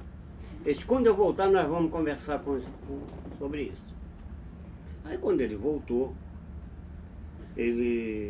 primeira coisa, no dia que ele voltou, me chamou, disse assim, senhor disse, o filho dele estava presente, o filho dele tinha um respeito, um danado, era um rapazola, ele me respeitava mais porque eu notava que ele estava querendo namorar minha filha, sabe? Aí o respeito era dobrado. Aí ele está do lado assim, aí ele chegou e falou, olha, aquele assunto que falamos, nós vamos, eu vou falar com a doutora Graça, o senhor vai se dar bem, vai ganhar dinheiro, pode estar... No fim da conversa, ele disse assim, agora eu queria lhe propor o seguinte, o senhor está ganhando muito dinheiro com aquilo ali, o senhor está vendendo, não está vendendo? Eu não tinha vendido nada ainda, ia vender aquela primeira, né, aquela que a mulher logo depois foi buscar. Primeiro, eu não sabia nem dar preço, nem nada. Aí ele disse assim, então nós vamos... Eu vou lhe reduzir a metade, aquela comissão que ele me dava de 1%, além do salário, não custava, né? Era uma coisa fora, eu tinha carteira assinada, mas não estava em carteira. Eu vou reduzir a metade porque aí aquela coisa sempre arranja um jeito, né? O Justino, que era o filho, né, que estava do lado, o Justino está com um carrinho meio caído, ele agora está na faculdade. Ele está um pouco envergonhado de chegar na faculdade com aquele carro velho, era um fusquinha velho. Aí eu não vou dizer para você repetir o que eu disse para ele, eu só disse assim para ele, faz o seguinte, por que que o senhor vai economizar metade para comprar o fusquinha para ele? O senhor compra tudo de uma vez, pega todo o meio e mais o meio, o senhor pega, enfia naquele lugar, o rapaz ficou com os olhos desse tamanho assim, que ele... E eu vou sair agora na sua porta e nunca mais eu volto aqui, prepare o que o senhor me deve. É isso aí, vamos embora pra lá. Aí nunca mais, não voltei lá para apanhar o dinheiro só, Que ano era o isso? pagamento. Quando? Em que ano isso aconteceu? Isso foi em 75. Bom, agora voltar, eu disse aqui o inverso. O que foi o inverso que aconteceu lá atrás do Casa Grande? Eu contei aqui quando eu fui trabalhar no Casa Grande, um advogado do sindicato, eu tinha contado a história do menino, né? que era da BIPS, não contei não, do judeu. Não contei? Acho que Aí não. isso é importante. Quando eu estava na sede do sindicato, eu era responsável, não era diretor ainda, eu era da Comissão de Recreação e Cultura, eu era o responsável. Chegaram lá uns rapazes, 2 rapazes, de um teatro amador, eu não sei o que era, mas a sigla era BIBSA, B-I-B-S-A. Teatro da BIBSA, quer dizer, o que é que eles queriam? Eles queriam que o sindicato cedesse para eles o palco, para eles fazerem um ato, uma apresentação deles, eles iam vender ingresso e tal. Aí, na mesma hora, passei por cima da diretoria e decidi com eles na hora. Eu digo, está decidido, pode achar, pode marcar o dia que vocês marcaram lá o dia. Cheguei na diretoria, propus que não tinha dito a eles. Eu propus que nós comprássemos dos rapazes os carnês e para distribuir de graça na fábrica. Com isso a gente ajudava os meninos ganhando dinheiro, que tinha um público garantido, né? Se não tivesse público, pelo menos dinheiro eles tinham. E na fábrica a gente divulgava o sindicato e tal, dando. Isso foi feito, aconteceu. Quando eles chegaram lá e receberam essa porra, ficaram loucos, né? Aí mandaram os ingressos e tal, a gente vendeu. Passado aquilo, nunca mais os vi. Quando veio, depois, quando eu fui condenado, aquilo tudo e tal, aí estava a dificuldade do trabalho. Não, ainda não estava condenado, estava no IPM. Mas aí eu fiquei com dificuldade de trabalhar, foi naquele período que acabou o dinheiro, acabou tudo, eu já ainda não tinha surgido o julgamento. O advogado do sindicato, que era Everaldo Martins, está vivo ainda. Ele era advogado de vários sindicatos, inclusive o nosso. Ele me disse assim, Ulisses, você vai lá no teatro, que meu cunhado está abrindo um teatro. Você vai lá no meu teatro, que eu já falei com ele, e ele te dá lugar. Eu tenho até hoje o cartãozinho dele, ele aí me deu. Procurar Max House no Teatro Casa Grande, ali no Leblon, perto do Padre, né? Aí eu fui. Quando cheguei na porta do teatro, pedi para falar com o Max House, aí o rapaz que me atendeu disse, não, o Max não está não, está o sócio dele, que é o Moisés. Eu digo, eu falo com o sócio dele, o cartão está aqui. Quando veio o Moisés, era o rapaz que tinha falado comigo no sindicato, pedindo do Teatro da Bíblia, pedir ingresso, era o dono do teatro. Ele me reconheceu, caramba, aí fiquei trabalhando no teatro. Ali, era o Moisés Eichenblatt, que está hoje lá no Oi Casa Grande ainda, de vez em quando eu vou lá, ele está lá. Continua amigo meu. Aí, por que eu falei nisso? Me diga. Que eu fui buscar. Ah, sim. Pelo oposto de tudo que aconteceu com o português. Exatamente. O Casa Grande. Depois fiquei nessa de Casa Grande, aí nunca mais saí disso aí.